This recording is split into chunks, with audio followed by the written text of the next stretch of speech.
The Book of First Kings is a historical narrative found in the Hebrew Bible and the Christian Old Testament. It continues the story of Israel's monarchy after the death of King David, focusing on the reigns of King Solomon and subsequent kings. The book presents a complex picture of Israel's political, religious, and spiritual landscape during this period. Summary of First Kings. Solomon's wisdom and temple building. After the death of David, his son Solomon ascends to the throne. Solomon is known for his great wisdom, showcased in the famous story of the two women claiming to be the mother of a baby. Solomon suggests cutting the baby in half to resolve the dispute, and the real mother's selflessness is revealed. Solomon's wisdom earns him a reputation that extends beyond Israel's borders. Solomon's most significant achievement is the construction of the Temple in Jerusalem, also known as Solomon's Temple. This grand structure becomes the central place of worship for the Israelites and houses the Ark of the Covenant. Solomon's reign and international relations. During Solomon's reign, Israel enjoys a period of peace and prosperity. Solomon forms alliances with surrounding nations through marriages with foreign princesses, but these marriages also lead to the introduction of foreign gods and idolatry into Israel. The Queen of Sheba. The famous encounter between Solomon and the Queen of Sheba illustrates Solomon's wisdom and splendor. The queen is impressed by Solomon's wisdom and the wealth and magnificence of his kingdom.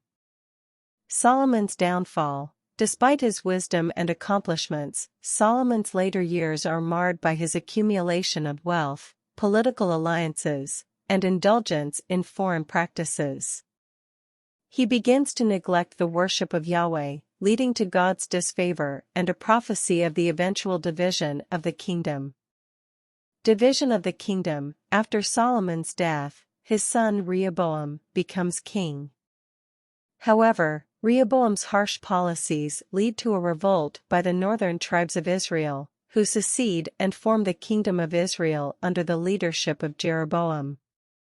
Rehoboam retains control of the southern tribes, forming the kingdom of Judah, with Jerusalem as its capital.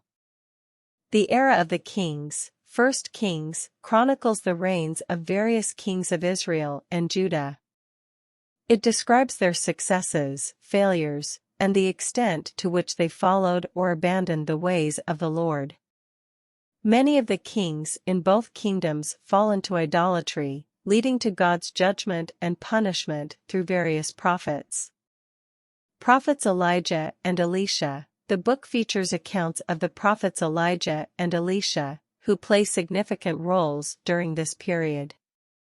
Elijah confronts the worship of false gods and challenges the prophets of Baal on Mount Carmel, leading to a dramatic display of God's power. Elisha continues Elijah's work and performs several miracles, emphasizing God's presence and guidance. The fall of Israel and Judah. Despite warnings from prophets, both Israel and Judah continue their rebellion against God.